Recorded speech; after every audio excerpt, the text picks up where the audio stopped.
دنیا کے کتنے سارے ایسے سائنسدان ہیں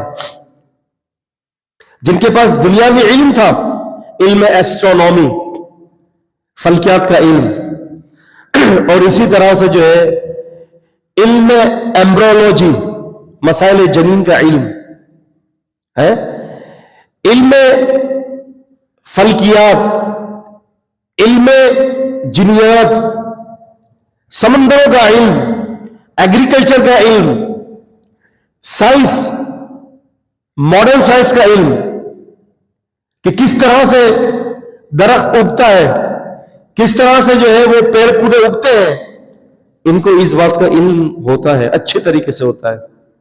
لیکن یہ لوگ ان چیزوں کو تو جان رہے ہوتے ہیں، لیکن اس ذات کو نہیں جانتے کہ جس نے ان تمام چیزوں کو پیدا کیا ہے، اور اس ذات کو جاننے والے کو العلم سے تعبیر کیا گیا ہے۔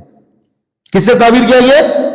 العلم سے تعبیر کیا گیا۔ آپ دیکھیں نا، ڈارون تھیوری ایک بہت ہی زیادہ پاپولر تھیوری ہے۔ جو بھی سائنس پڑھتا ہے تو اس کے سامنے ضرور ڈارون کا نام آتا ہے۔ ایک سائنسٹسٹ تھا، وہ ایک سائنسدان تھا، اور مذہب کے اعتبار سے عیسائی تھا۔ اس نے کیا کیا کہ اپنی تحقیق کے مطابق بہت کوشش کر کے آگے بڑھتا رہا۔ آخر میں آ کر اس کا علم چونکہ العلم نہیں تھا، اسی لیے اس کے علم نے اس کو برباد کیا، اور آخر میں جا کر اس نے اللہ کے وجود کا انکار کر دیا۔ اب بتائیے یہ علم کس کام کا، یہ سائنس کس کام کی کہ جو کہ خالق کائنات کا انکار کروا دے۔ لیکن ہمارا علم جو ہوتا ہے، جو قرآن و سنت کا جو علم ہے، وہ العلم ہے، وہ ہمیں اللہ کا تعارف ہی نہیں کرواتا، بلکہ اللہ رب العزت پر ایمان کو بھی مضبوط کر دیتا ہے۔ ایک دفعہ امام ابو حنیفہ رحمہ اللہ کا جو ہے وہ کچھ لوگوں کے ساتھ بحث و مباحثہ ہوا۔ ان کا دعویٰ یہ تھا کہ دنیا یہ خود بخود ڈیولپ ہوئی ہے، اس کا وجود خود بخود ہوا ہے، یعنی کسی نے اس کو ڈیولپ نہیں کیا، کوئی بھی اس کا کریٹر نہیں ہے، ڈیولپر نہیں ہے، کوئی بھی اس کا پروگرامر نہیں ہے، خود بخود یہ دنیا بن گئی ہے۔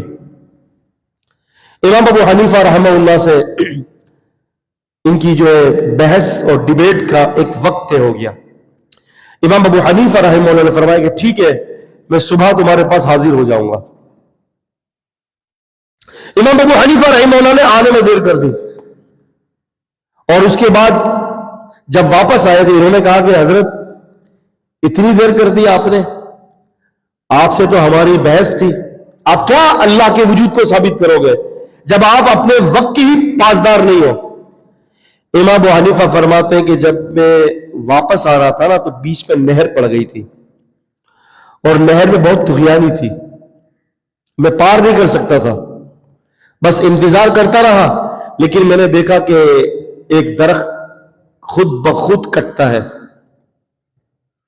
اور میں نے دیکھا کہ اس کے اندر خود بخود رندے بنتے ہیں اس کے، اور میں نے دیکھا کہ وہ خود بخود ایک چھوٹی سی کشتی بن جاتی ہے، خود بخود درخت کٹتا ہے، خود بخود اس کے رندے کٹتے ہیں، خود بخود ڈیزائن بنتی ہے، اور خود بخود کیلیں ٹوٹتی ہیں، ایک کشتی بن جاتی ہے، اور میں سوار ہو کر تمہارے پاس آ گیا۔ آخر کی وجہ یہ ہے اور آنے کی وجہ یہ ہے کہ کشتی بن گئی تھی، میں آ گیا۔ ان لوگوں نے مذاق اڑایا امام ابو حنیفہ کا۔ کیا اڑایا؟ مذاق اڑایا۔ کہتے ہیں کہ کیسی بے وقوفوں جیسی باتیں کر رہے ہیں، خود بخود کشتی بن گئی، درخت کٹ گیا، درخت کے بعد خود بخود کشتی بن گئی، لکڑیاں کٹ گئی۔ کہتے ہیں کہ حضرت یہ بے وقوف اب کسی اور کو بنائیے گا۔ تو امام ابو حنیفہ رحمۃ اللہ علیہ نے فرمایا کہ بھائی بات یہ ہے کہ بے وقوف نہیں بنا رہا، حقیقت سے پردہ اٹھا رہا ہوں کہ جب یہ کشتی خود بخود تمہارے نزدیک بن نہیں سکتی تو زمین اور آسمان کے 14 طبق اور یہ نظام بغیر کسی کے بنائے ہوئے کیسے بن گیا؟ اب آپ دیکھیں ان کے پاس علم تھا، لیکن امام ابو حنیفہ رحمہ اللہ کے پاس العلم تھا، العلم علم پر غالب ہو گیا۔ انہوں نے العلم کے ذریعے سمجھایا کہ اللہ کی معرفت کیا ہے. یہ پورا قرآن اور یہ پوری حدیث اللہ کی معرفت کرواتی ہے آپ سے.